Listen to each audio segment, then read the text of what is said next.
Hey, podcast listeners. Bioneers 2023 is coming up April 6th through the 8th in Berkeley with talks from chef and educator Bryant Terry, Othering and Belonging Institute Director John A. Powell, writer Rebecca Solnit, Indian Collective's Jade Begay, author Kim Stanley Robinson, and many more. All 3 days feature interactive sessions, arts and musical performances, movement building, and the Indigenous Forum. Register at bioneers.org with the code NINA20. That's NINA with the number 20 for a 20% discount on tickets. That's bioneers.org. Hope to see you there. Feel in your heart that you know you are actually doing your very best to live as best as you can given this broken system. And then when you start investing in things to the extent that I think actually can make the world healthier than it would have been had you never been born, then you cleave off money from tchotchkes and you start spending on real things like sending poor girls to school, like building biodigesters. And I mean, you can point to the earth and know how many acres of forest you have saved that would have been cut because it's a vetted charity. It's not fluff. But I think it just requires us to learn how to shop. Just like whenever we go buy a car, we take a lot of time to figure out which car we want. Well, why don't we do that with the charities that we pick? I mean, it's not just going to be some fluffy, we're not going to do mail order cars. So why are we doing mail order charities? Like, look into it. There's a vetting system, and I have that on my website too. But that's the deal. You can really do it. Welcome to Care More, Be Better, a podcast for people like you who care about the social impact of conscious companies and everyday heroes.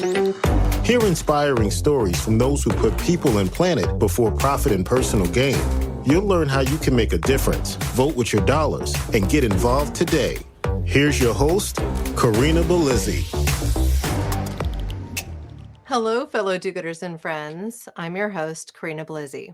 Tonight, as I record this episode, Care More, Be Better is officially 2 years old. 2 years of putting episodes out in the world beyond just that starter trailer that launched in January 2021. So I'm going to do a few things a little differently tonight. First, I'm going to share some news that I'm blushingly proud of and perhaps don't deserve to be, but just makes me giddy. You might remember that back in September, I shared an episode where I interviewed Sephora Berman about her work with Stand.Earth. We talked about the concept of a fossil fuel treaty. An artist and musician, Donna Grantis, discovered the show through that content.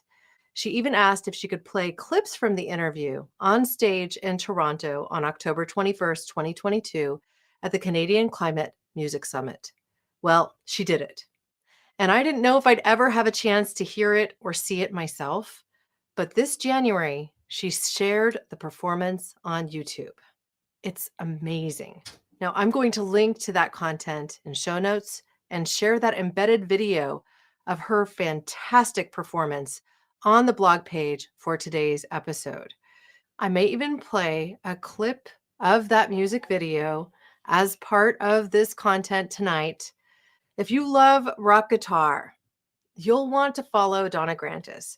She is a rising star and has even started an interesting commercial collaboration with Foo Fighters frontman Dave Grohl. Who knows? They might even start a band together, as they alluded to in a commercial that's coming out soon for Crown Royal. So in celebration of that moment, of having our content shared on stage, and of passing my 2-year point as a podcaster, I'm going to pop the cork on a bottle of champagne with my friend and prior guest, Beth Craig. Beth has been living a negative carbon footprint. For the last 6 years, she's made it her life's quest to answer one simple question. What if the whole world did this?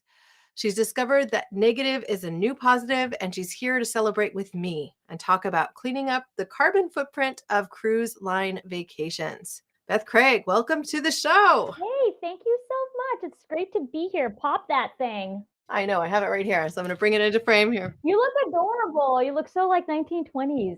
Oh, you told me to wear some bling, so we've got some jewelry on. I love it. Yeah, well, it's a cocktail party, celebrate. Woo! Congratulations. I should admit, it's not champagne, it's Cremant de Loire. It's a blush, which I love, Cremant. So those of you who are watching this on YouTube will get to see. This one is de Chantilly, Crémant de Loire, appellation Crémant de Loire propriété, which means you can't call something a Crémant unless it's from Crémant. Well, my maiden name was Benoit, so I did have a chance to interface with the culture a bit. Let's see if I can actually pop this. Sometimes they're so tight, it's hard to do. This is it. Okay, there we go. Not quite the waiter's hand there. You did hear it. And I think this one is just very lightly blushed. So, and newsflash, I really don't like drinking champagne from champagne glasses because I find it dainty and delicate and I knock them over so easily. So I'm using a standard crystal wine glass here. It's very exciting. Okay, are we going to cheers? We are going to cheers. How do we do a cheers on vids? I guess we just come straight up to the cheers. Cheers. 2 years. And I have to say, I do want to play for you at least just a touch. Yeah, go at it. Of this work that Donna Grantis did. So I am going to, for a moment, just bring this up onto screen and click play. And there's a chance that Donna might say that I have to remove it from the actual real share, but we'll see. Let's just go ahead and play it now. And if she's not okay with me doing this, I will ask for permission before it goes live, so we can always edit this little bit out. Here we go.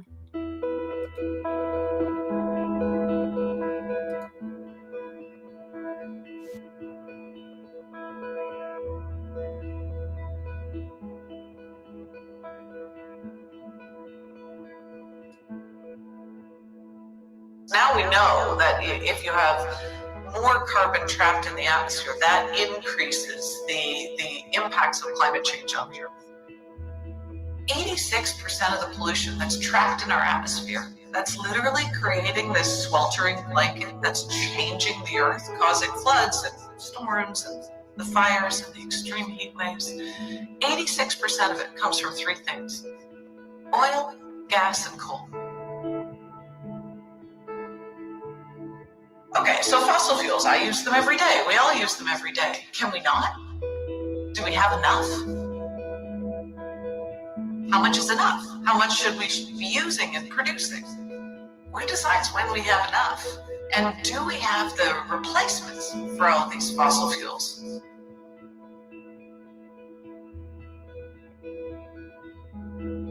We do. Renewable energy is now cheaper and can scale to replace almost all uses of fossil fuels.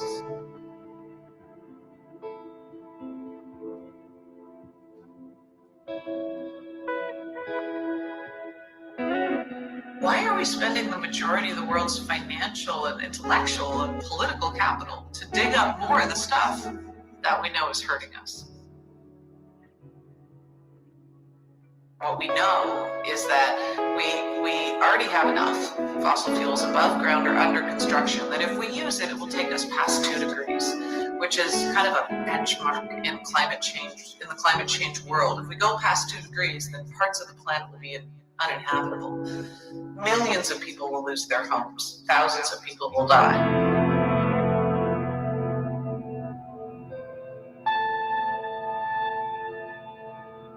But meanwhile, the oil, gas, and coal companies are on track to produce 110% more fossil fuels than we can ever use.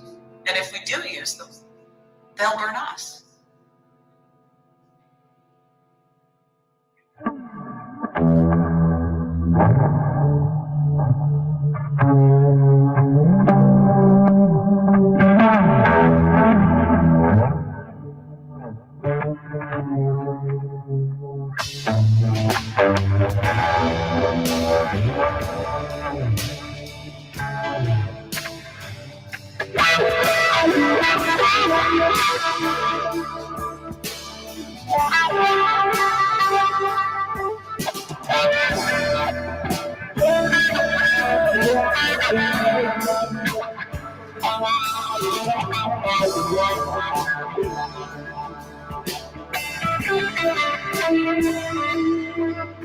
Fossil fuel companies tried to push the responsibility onto the consumer through public relations campaigns like the carbon footprint, and they also wanted to cast doubt about whether climate change was happening, and they were successful in doing that for about 20 years.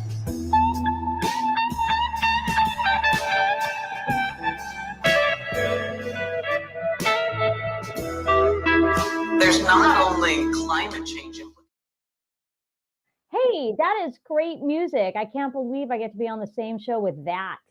Wow. So I have to tell you, when she first reached out, I never really had something like this happen. She said, would you mind if I use a few clips from here? This is the content I'm looking at from this particular episode with Sephora Berman. And I really just think that she was so poignant on your show. And let's just do it. So I said yes. And she shared it with the world. And ultimately, it just feels really inspirational to me.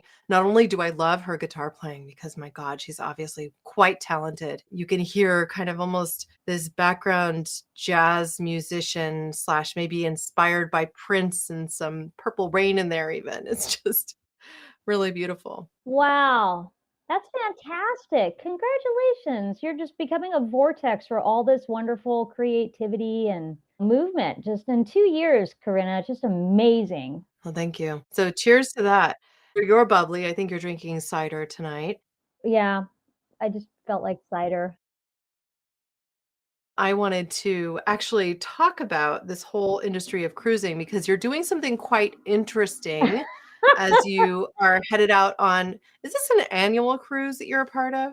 Yeah, to protect the innocent, we're not going to dive too much into the exact cruise, but yeah, it's an annual cruise. I married a man who is a real big fan of this particular cruise, and I get unfettered time with my sweetie. It's a place that he can really relax and enjoy himself more so than I've seen in other environments, as easily as he does. And so it's just a pleasure to be around him in that state, of course. And then it just happened to be on a cruise. And I mean, to just be who I am and going on a cruise is just a cosmic joke. Well, so let's talk about that because I have not been on a cruise since before I got married, which I got married back in 2006. But one of the things I read about over the years was just how wasteful cruise lines are. I mean, not only from the perspective of fuel expenditure, but even just the fact that people, when they go on cruises, they dramatically overconsume. They eat more than typical. It's like food, there's a constant buffet happening, and people definitely take advantage of that. And then in addition to that, of course, there is some dumping at sea. I don't know exactly what the extent of that is. I do know in the past that there were some cruise lines that were given some pretty hefty fees for illegal dumping at sea. I think much of that has now changed, but it's still, there's a carbon cost to these sorts of things. And so you have been trying to change that for this particular cruise. So I'd love for you to talk about that, what you've encountered thus far, and what it would take to make that single cruise carbon neutral, carbon negative. Right. Well, it's funny because we're following that song, right? And it's like, yeah, with the thoughts on carbon offsets, buying our way out of this. And I run into this resistance a lot. And honestly, I ran into it when I started because there was like a private Facebook group where we all chatted back and forth. And I had the idea on the last cruise to try and make this cruise carbon negative and to just start the needle moving with people giving back with what they consume. I mean, that's really it. We're talking about indigenous mindsets here, right? Like you got to pay things forward and stop borrowing from the future. And despite the dirty word that offset is to a lot of environmentalists, I mean, if you look at the really good programs that are gold certified and vetted, they often help the poor. I'm really into carbon footprints, plastic footprints, poverty footprints. Like get them, just how can we like live a life and then actually give more back to the planet so the planet is healthier by the time we die than it would have been had we never been born. Like, let's just try that on for size. So I brought up this idea to make the cruise carbon negative at the end of the last cruise. And it was met with a lot of enthusiasm, right? Everybody was post-vacation cash and feeling awesome. And then I brought up the exact same post before the cruise, and it was like crickets because everybody was gearing up for the cruise. They were so exhausted from their lives. I don't think that's the only reason. Why? Oh, okay. So there's a few things that I think are happening. We are starting to hear so much about offsets or carbon neutrality and carbon negativity that I think people start to get tired of the subject when they don't fully understand it. And then secondarily, we are in the midst of one of the largest inflationary periods that I can ever recall, probably since the 80s. And so really what's happening is that people are squeezed. So if you start asking for more at the same time that every subscription they have has almost doubled in price, Got it. Yeah. that suddenly it starts to hit the pocketbook in a new way. And there's some fatigue for, okay, what more do I have to do? I think it's an irrational fatigue in this position because, I mean, how much are we spending here to get on a cruise? And then, like, the amount to offset your cruise is the cost of one cocktail. Well, is it one cocktail on a cruise? It might be, right? $15. I've spent $15 off of cruises if they're well-made cocktails, right? Top shelf is fun. Yes, it's $15 to do this, and people are spending a lot of money. Now, to that point, it's a very special cruise, and people save up a lot of their extra dollars to make this happen, and they don't go for the drinks all the time and stuff. And so for those people, I totally get their squeaking, but in general, you're not finding the destitute on a cruise. So they can float an extra $15 to pay for a ton and a half of carbon. It's just not that big of a deal. But it's more the mindset shift, I think. Like, you're positioning it as an ask, and I'm positioning giving as an opportunity. That when you give, you actually make your vascular system healthier, it reduces stress, you feel more abundant. There's been studies done. I just wrote a paper on it from peer-reviewed research in grad school. It makes you happier. It makes you healthier. You'll live longer. I mean, there's just no downside to giving. However, interestingly, now that you mention it, there is a downside if you're already feeling overwhelmed. And that's the point that you and I talked about when we discovered we might have a podcast here, was just what is it about our culture that overwhelms everyone so much that they can't even think about spending $15 to just give back like an inch of what that cruise is taking. Like, the overwhelm is so big. And what happened to our culture that we got here? I think that's the bigger, like, to me, a cruise, the whole idea of a cruise or an opulent vacation is somewhat of a symptom of an overworked culture in general. Like, the pendulum needs to swing so far one way because it's been swung so far the other way the rest of the year. So let's talk about what a cruise is and what it isn't, because I don't think that people necessarily always get it, right? A cruise is like one part floating casino, right? Yeah, it's got a floating casino. One part kind of a vaudeville, because there is usually a stage with events that are occurring, right? And they might have like a Gloria Estefan duplicate singer or something like that. But you know what I mean? There's performers. I do. There's performers. Yep. There's talent. Mm-hmm. You get to see different spaces. You might, if you're heading to Alaska, for instance, see the calving of icebergs for the first time. You might see just new sites. You might stop off in a new land and tour an area that you might never have seen before and do that 5 times over. There are other people who never leave the boat and just choose to stay on the whole time. A moving city. And the number of people that a cruise line can accommodate is also kind of astounding. So do you happen to know on the cruise you're going on how many staff members and how many people are on board? I don't know how many staff members exactly, but I do know that there's a lot of people working, and we have 3,000 guests. And it feels like everyone is taken care of in redundancy easily wherever we're at. I mean, like, and that's the other thing. You're never wanting for anything as far as material, drinks, tchotchkes, whatever. So I think there's that, like, that being in like a pool of abundance feeling that's very captivating for people as well. It's brought to you. You don't have to do anything. That's a big deal for a lot of people. It's a low stress vacation. They could literally just arrive with everything that they really needed and leave a week later, and they go back to normal life. Yeah. And I have to say, one thing that my heart really opened with cruising, and also when I went to Vegas for things, is that not everybody in our culture has a physical body that works efficiently.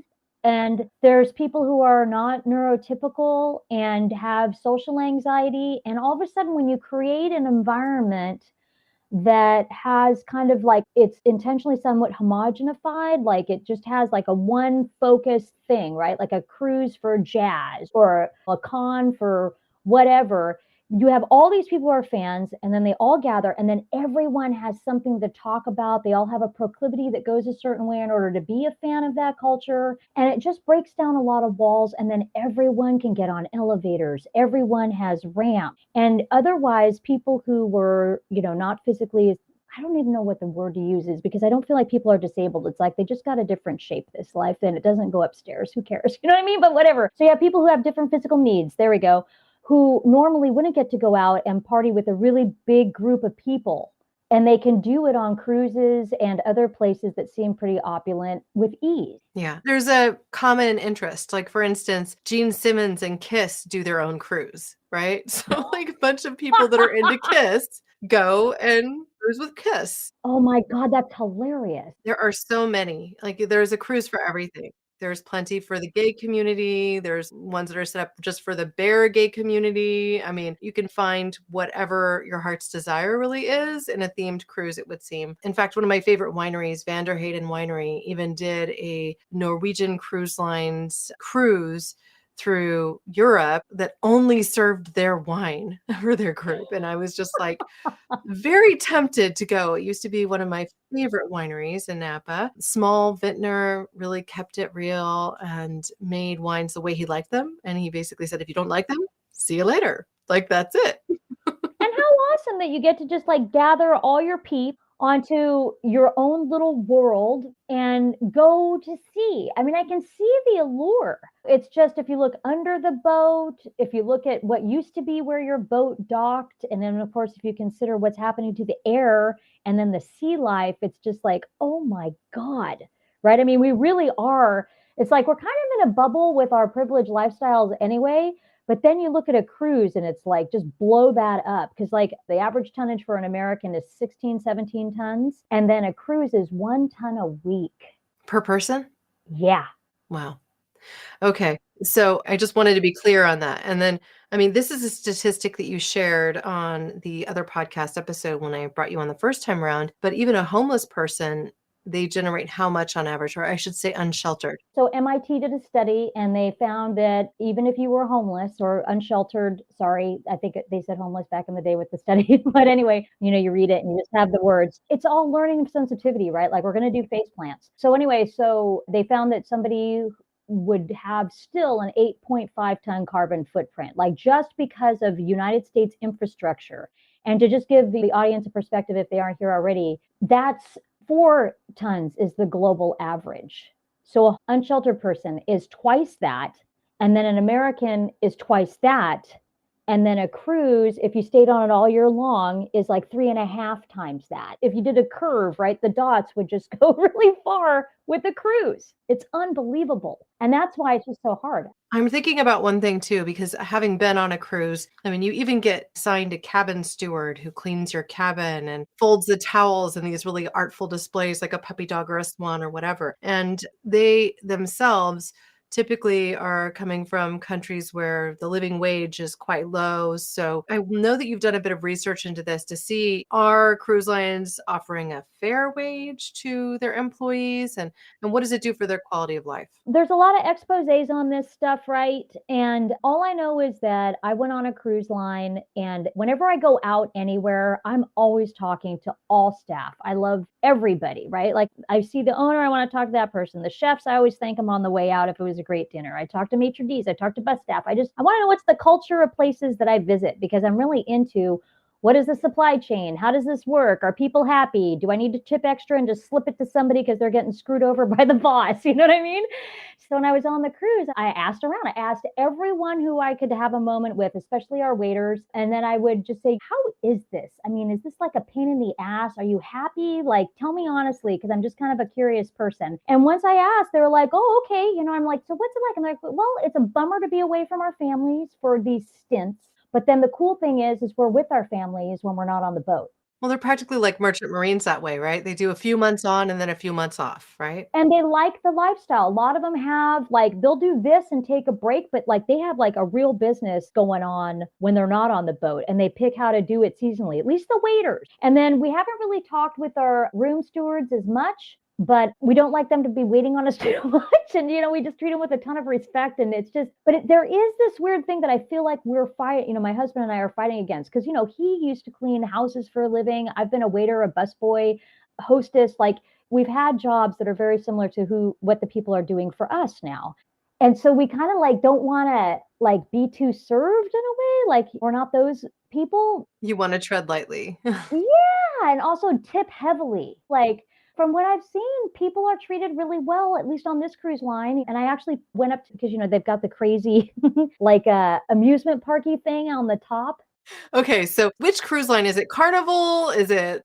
Yeah, there's different ones. There's Norwegian, there's Royal Caribbean, there's Carnival. I don't know any others. Those are like the big three that I know about. But again, I'm kind of new to learning about all of this. So I haven't studied other boats. I just study like the ones like who am I barfing all over the earth with, you know? When you booked your cruise vacation, in this case, are they sharing with you specifically on the website what the carbon footprint is or anything like that? No. And in fact, the group that organized this themed cruise is completely tone deaf when it comes to like, I wrote them an email. And in fact, I got kind of pushback on the inside group on Facebook, right? They're like, well, how come you're bothering us with these offsets? Like, why don't you just go talk to the group that like organizes this? And I'm like, I have tried to talk to the group that organizes this. I asked, can we not have disposable cups? And when you give out swag, can you just give out stuff that's not plastic? Like, can we just have some stainless steel that's going to last for a while and not leach crap into all the sodas and whatever? Like, you know, and they're like, and it could still be themed. People would use them for longer. You'd prove your brand. Like, come on, I'll pass that message along to management. You know, it was just nothing, no tread. So you got to take it to the people when it gets like that, right?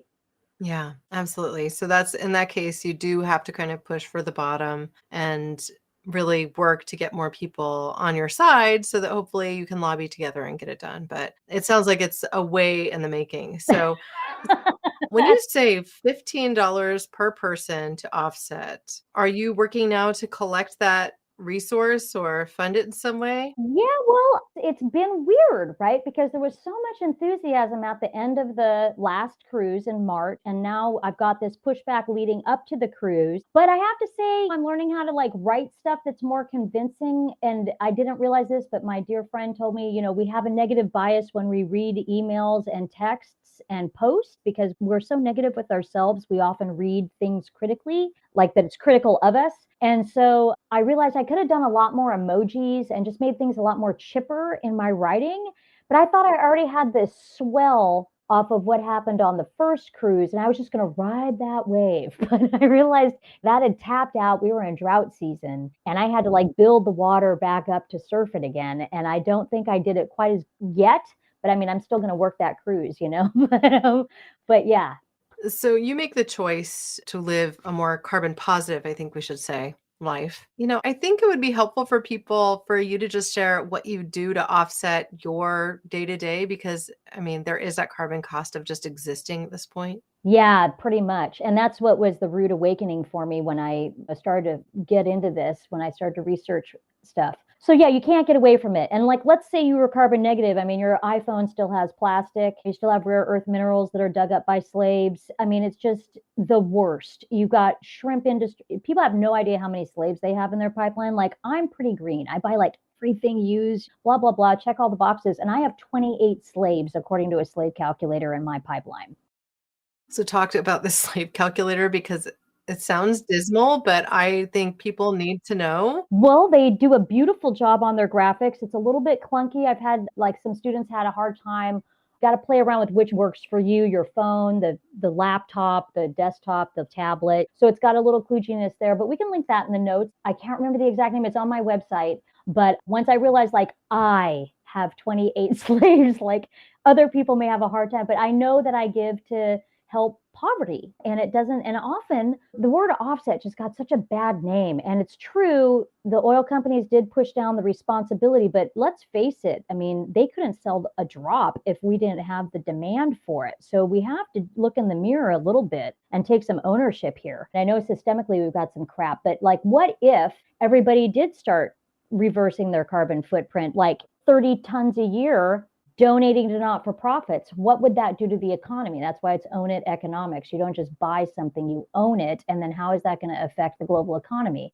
No, it's okay. As we have a glass of champagne or a little bit of cider over there, I mean, it's a different sort of evening. And this is my first time recording after dark on my own show. I mean, it's 9 p.m. as we get this thing started. So we're looking at what, 9:30, 9:50, something like that. So we're talking about carbon neutrality, carbon negativity, carbon positivity, the whole thing. I mean, I think there's so many language challenges I think that people have because as Paul Hawken shared on this podcast when I brought him on, there's no such thing as carbon negative. We are carbon-based creatures. What we want to do is bring carbon home. like bring it down from the sky to earth. And so in his mind, it's not about being carbon negative or carbon neutral. It's about sequestering carbon and bringing it back to earth. I don't think they're mutually exclusive. You got to ask yourself, how much are you going to bring back to earth? Right. How much and how? So the offsets get criticized because they're kind of off in the ether, and sometimes they don't actually calculate out as the years go by. So you could do something like plant a tree every year on your birthday, and that might actually have more effect than some of the other things, or install solar on your home and you're trading rare earth minerals for carbon, right? So there's still a cost. And is that kicking the can down the road, or is it actually creating an impact that's important? I mean, we really ultimately need to move to green energy everywhere, and that's the big push, but it's ultimately going to take a while. So I think people just get frustrated. They don't know what language is really appropriate or even what these words really mean. Oh, that was your question. So again, back to the question, right? So Thanks for looping it back. how do we authentically offset our imprint? How do we know really what our imprint really is, considering the thing that, I mean, you just shared about how many slaves have been essentially taken advantage of to create your iPhone and your desktop computer and the car that you drive and the rare earth minerals that are in your solar panels and the cobalt, the food you eat, the everything. Yep, it's everywhere. It's everywhere. Yeah. Kind of overwhelming, kind of hard not to overwhelm people. Yes, it is. And honestly, I studied this for 5 months arduously, and I just got such a thrill out of finding out. I felt like I was finally peeling back the veneer of all the store shelves. I was seeing what reality was, and it was very empowering to do this work. It was upsetting. I wasn't hiding from it anymore. And I think we all have a little bit of a cognitive dissonance walking around, like when we fill up our gas tank, it doesn't quite sit right. And you buy something, it's in plastic, and that doesn't feel so great. But what else are you going to buy? And so, what do you do about it? And to your point about, can anyone ever live a negative life? And there's a lot of arguments that no, you cannot. And you certainly can't unkill what you're killing to work, to make the money, to then restore ecosystems, like is the office building you work in. And I mean, it's just everywhere, the roads. So I guess what you have to do, at least what I have done, and I encourage people to do, is just overspend. Overspend on carbon offset. Overspend on everything. It's like, this is the cost of living. If we're not going to borrow from future generations and we're going to actually give to future generations, then start investing in projects, which the legit offsets are really an investment in projects that bring carbon back to solid or prevent it from getting out there, or however you want to look at it. It's not fluffy stuff. It's gold certified. It's vetted. And often the really good projects are about $10 a ton, and they also help the poor. Like with the cook stoves, right? That's one of my favorite things ever. Cook stoves and biodigesters. I can't get enough of those. And they're low hanging fruit. They don't cost much. And if we just got everybody, and see, the thing is we're Americans, so we don't know how bad it is in other countries. And that's one thing you know when you start looking at the supply chain of all your stuff. You are basically living in the North pre-Civil War and buying Southern cotton all the time. And until you start to own that, you're not really facing what you're doing on this planet. It's a hard fact. But when you start facing it and then start trying your very best, and I think that's the lift here, is to just feel in your heart that you know you are actually doing your very best to live as best as you can given this broken system. And then when you start investing in things to the extent that I think actually can make the world healthier than it would have been had you never been born, then you sleeve off money from tchotchkes and you start spending on real things, like sending poor girls to school, like building biodigesters. And I mean, you can point to the earth and know how many acres of forest you have saved that would have been cut because it's a vetted charity. It's not fluff. But I think it just requires us to learn how to shop. Just like whenever we go buy a car, we take a lot of time to figure out which car we want. Well, why don't we do that with the charities that we pick? I mean, it's not just going to be some fluffy, we're not going to do mail order cars. So why are we doing mail order charities? Like, look into it. There's a vetting system, and I have that on my website too. But that's the deal. You can really do it. Well, I'm reminded of an earlier episode. I met this woman, Kelsey Rumberg, when I was spending some time on Clubhouse over a year ago. And she wrote a book called From Trash to Treasure. And she talked about the fact in her simple approach to living a zero waste lifestyle that she really just looked at her TerraCycle box, which is the box that she sends in with anything that she can't put in the recycle bin, is her additional tax on the purchases that she buys. So sometimes things are just not recyclable or she can't find a way to recycle them. And so TerraCycle's whole thing is that they will find a way to recycle or reuse anything that you can put in the box, basically. So that means like even if you have Mylar packaging, which doesn't really have a recyclability, or bed sheets or a comforter, I mean, really, literally anything, they will find a way for it to be reused, repurposed, or recycled. And so you can just buy a box and continue to pay that forward so that your waste isn't ending up in landfill. I have to say, I don't know if I approve of that. Yeah. I get very skeptical. To me, that sounds a little gimmicky because you can't recycle plastics forever. And also, recycled plastics are not the answer.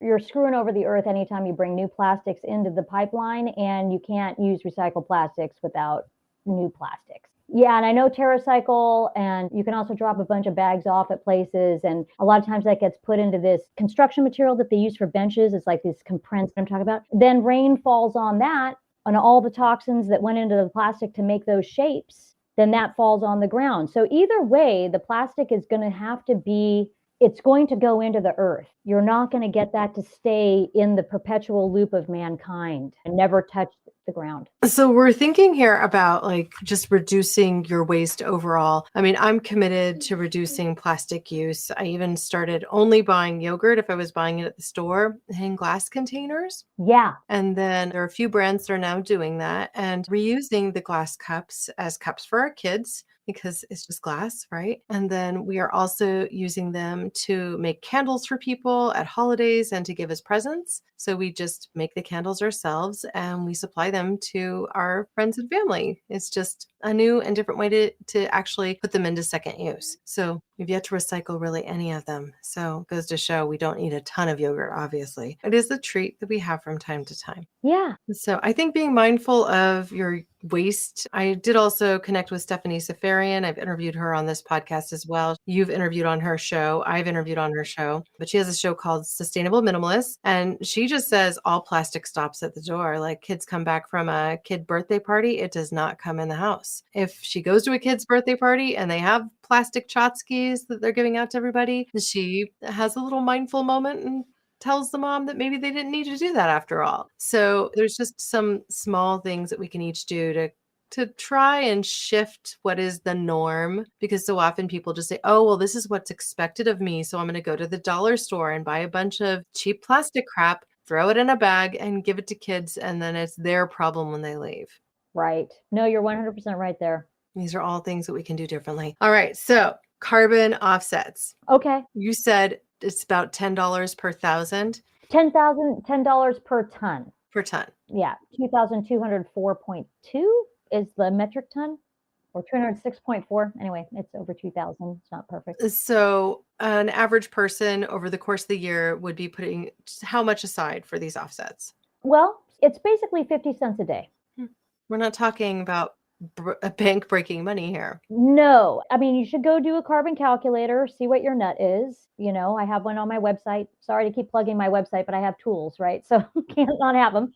So yeah, so if you go to my website, or it's the Berkeley carbon offset tool. Let's just think for a moment together about how we've each integrated certain changes into our lives to diminish our carbon footprint at the same time that we might be purchasing offsets. Paul Hawken recommended, for instance, that people, if they fly, pay double or triple the carbon offset for just basically safeguarding this understanding that it might not always add up to apples. So doing a little extra is good. Also understanding that who knows, that plane might not be oversold and might have too few passengers flying, and people are not paying for their own carbon footprint. And so to be part of the solution, you might really have to consider doubling or tripling what you might spend, if you have the resources to do so. That's the thing. Yeah. You don't want to squeak it. You want to feel abundant in doing it to get the health benefits and be happier and live a longer life and be wealthier. Yeah.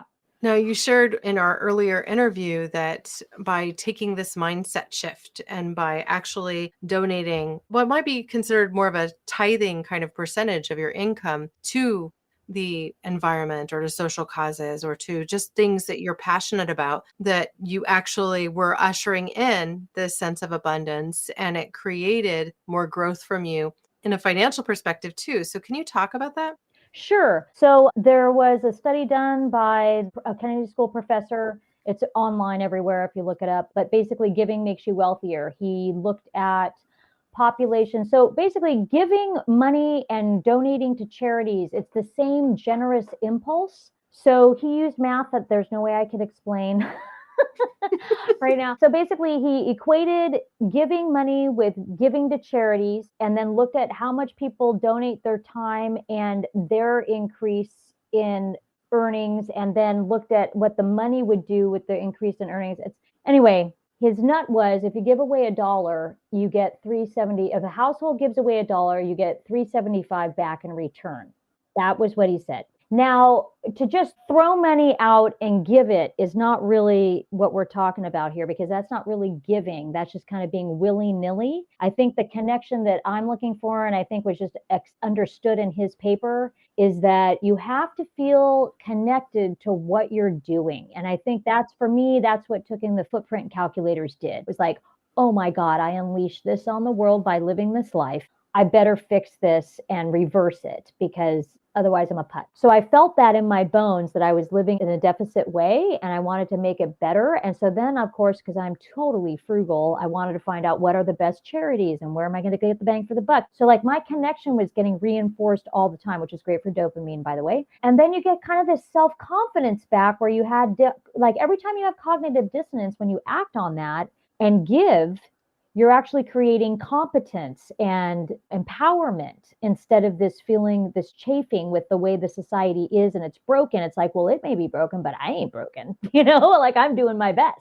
So there's just something that starts to happen and you start to feel more self-confident. And he was looking into how psychologists have studied when people start giving, whether volunteering or with money, that they feel a certain sense of agency that they didn't feel before. They felt they made an impact in the world. They felt like they were doing good. And then that breeds self-confidence, emanate that at work. And then also because we're herd creatures and we're all about community and we come from the apes, right? So it's all about community. And when we see someone who's doing well for other people in our community, we trust them, we revere them, we want them to be the ones in charge. And when you take that to the marketplace, you're talking about you're getting the promotion, people respect you at work, you're going to get paid a little bit more. So it just has this unfolding that starts to happen where once you start playing at this level of giving back in your heart, you're giving back more than you took this year or maybe for your whole life. It's a mindset shift. And I guarantee you're going to do way better with your budgeting because of it. And in fact, everyone who I know who has jumped with both feet into this system and given back at levels that I recommend, which is pretty big, like I recommend at least 125 tons a year. At this point, you basically, if you're in the middle class and above as an adult, you're on the hook for, if you want to just take all the carbon that's been emitted since 1850 to 2050, and then divide that by all the adults in the world who are in the middle class and above, you've got 3,383 tons per person. And that's going to take you about 30 years to do at 113 tons. So now we're getting closer to 2050. So you better start doubling up a little bit, right? But even if you double up and spend like 200 tons a year, which is my personal favorite, that's like $2,000 a year for the year. And now you're like giving away 200 tons a year. It's like, you can't even, I guess maybe if you fly around the world a few times, I don't know. You just can't emit that. And then you do that for the rest of your life. Things are going to move if everybody starts playing like this. The market's just going to change. All of a sudden, we're not going to be buying stupid stuff. We're going to be making jobs for people who want to figure out the world's problems, and we're going to be flowing a lot of funds that way. And you think that corporations and politicians are going to start listening. It's just going to be a global shift. Anyway, that's my vision. Well, I have to say, I think everything you've just shared makes a lot of sense, but you're essentially saying $1 a day for covering your carbon footprint, which is probably much more useful or doable for many people. That's negative for sure. Yeah. I mean, you do 17 tons a year. So you're only a few tons a month, like 3 tons a month. So that's like $30 a month, and then, or maybe 35. So that is like $1 a day, 50 cents a day, depending on where you go and what you find. Right. So ultimately, at the end of the day, if you do that, if you set aside that money, that you're reducing your impact, definitely, and probably covering 100% of it and more. So that's doable for, I think, most people. I mean, going up to a couple grand, that might not be doable for everybody. No, not everybody, but I don't think we should say, I'm kind of getting tired, and I'm not saying this to you, but just the mindset, right? Like, is it doable to keep doing it this way? No. And every generation has had to buck up a little bit and just figure something out and shift a pattern. And I'm not asking people to go off to war. There's not going to be any explosions with my revolution. Like, this is the greenest, most peaceful, clandestine shifting of a culture revolution that you can imagine. It's just people spending their money differently. So $2,000 amortized over the course of a year, not that much money. Right. Well, and I think if you do it in ways that you don't necessarily notice, people pay a Netflix subscription, an HBO subscription, a Disney subscription, an ESPN subscription. Those things are just going every month and they don't think about it. So if you find the charity that you feel right with, and you just went ahead and you said, okay, every month I'm taking $75, $100, $150, $200 out of your account automatically, then you don't necessarily notice it. In fact, that's the approach I take with my mortgage. For instance, we pay a few $100s extra every month, and I just upped it and I get used to the lifestyle of these are our liquid assets and that's what we have to work with. And you make some minor adjustments, but it doesn't necessarily have to feel like you're breaking the bank. And I think the whole point of this abundance mindset is really to help people understand you feel good about what you're doing in the day to day, you have more personal satisfaction, and you also build more self-confidence because you just feel better about the living that you're doing. It's that simple. Yeah, I think a lot of the pushback I've gotten is that, like, well, you're just giving people a license to then live ostentatiously. And it's like, no, because it's like, as soon as you start, like, let's say you're trying to work out more or maybe lose a few pounds or whatever it is that's kind of common that people have to do lifestyle choice changes. As soon as you start focusing on something, it's going to shift. As soon as you measure it. Yeah. This is the same thing that people say about weight loss. If you journal the food that you consume, you automatically eat less. It's just a reality. Or you drink more water. If you're logging your water, you're going to drink more water. If you log what you eat, you're going to eat a more balanced diet. So taking these things into account, I think, is really helpful. Well, I have to say, we're coming up to the hour, and I could probably talk to you all night long, all night long, all night. This has just been such a joy. Thank you for joining me, Beth, for my 2-year anniversary and a little bit of a conversation about cruise lines and cleaning up your cruise line industry. I wish you all the luck and all the fun on that particular adventure.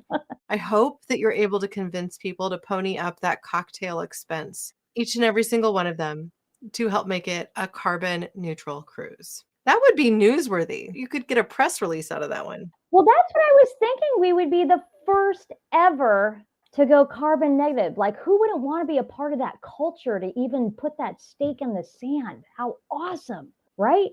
Especially considering the crew that you're going with. And I'm just going to leave it at that. I won't.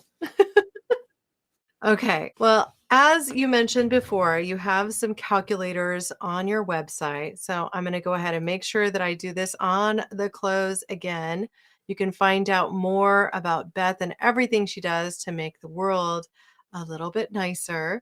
That is at owniteconomics.com. Whoops, .org. Sorry. Oh, sorry. That's okay. I bought the .com to just like do the thing, the brand wall, but no, it's org. Yeah, I think your email was .com, but it's .org. You're right. Okay. Oh, shoot. Yeah, I'm still getting email on that, so I keep it open. Sorry about that. owniteconomics.org. Yeah, I'm a not-for-profit, legit not-for-profit. That's awesome, Beth. So you got the 501c3 status? I'm under a little umbrella. Awesome. Yeah, and that's in my footer. So yeah. That's fantastic. Well, congratulations on that too. Thank you. So I'll encourage everybody to go check out that website, owniteconomics.org. I hope that how many slaves do you have calculator is kind of scary to me, but I will go check that out as well. Yeah, it's good food. We can talk through it. It's okay. If you know how to give back for it. I also have a page where it says I've got my, like, the how to clean the air, how to clean the oceans, and how to help out with poverty. So like 3 silos I pay attention to as far as just big baskets. And so I've got some over in the poverty. Basically, you send a poor girl to school, you're set. I mean, that's number 7 in Drawdown with Paul Hawkins' book, Drawdown. And the whole thing is if you send a poor girl to school, she's going to make totally different choices throughout her life. And that has a huge effect on carbon footprints. Now, it's not as immediate as like a biodigester, but it's helping out 2 silos, right? You're helping out poverty and you're also helping out carbon. So that's one of my favorites, is to send poor girls to school. Well, and if anyone here is interested in learning more about biodigesters, I just had Chris on from Hungry Giant Recycling, which is a biodigesting food company. That's really cool. Oh, I've heard of them. Yeah. Yeah, he's also another Australian. So I had, of course, ATEC Global on out of Australia doing their clean cook stoves, and then Chris O'Brien from Hungry Giant, and they're working with food industry. They even have some biodigesters at specific restaurants or food processing plants that have different, like several different ones set up. And they're making that biodigested material into dog food and cat food, like kibble. It's getting a second life. It's like another life before it would become another kind of compost, so to speak. So it's really interesting. I got to listen to that one. Yeah, I think you'll love that episode. Now, I know that this episode has been a little non-traditional. I want to thank you so much for joining me on this journey, Beth. This has been awesome. And to all of our audience members, if you enjoyed today's conversation, please subscribe and write us a review on Spotify, Apple Podcasts, or wherever you happen to listen. This helps more people find the show so we can make a bigger difference together. You could even share this episode on your social feed or via email. Now, for complete transcripts and bonus features, including Donna Grantis' music video, which I am including embedded on the blog page, go to caremorebebetter.com. That will be linked directly with show notes. You can sign up for our newsletter and receive weekly tips and our #BeBetterChallenge, which is all about giving you guys resources to create that better world together. Also, anybody who subscribes to the newsletter receives our 5-step guide to unleash your inner activist as your welcome gift. And Beth, you've actually done this. So while you're visiting our site, you can actually leave me a voicemail. You can click on the microphone icon in the bottom right-hand corner and tell me what you think about this episode, suggest topics, make introductions. I really just want to hear from you guys. This is a 2-way interchange. It has the potential to be so. So thank you. Thank you, all of you, now and always, for being a part of this pod and this community. Because together we can do so much more. We can even clean up the cruise line industry, live a carbon negative lifestyle. That's right. And live a carbon positive, sequester carbon, bring it back home type of life. Yep. Thank you. Thanks for listening to Care More, Be Better, a podcast for social good. To make sure you never miss an episode, subscribe, rate, and review wherever you listen to podcasts, and share with your friends to help us reach more people and spread more social good.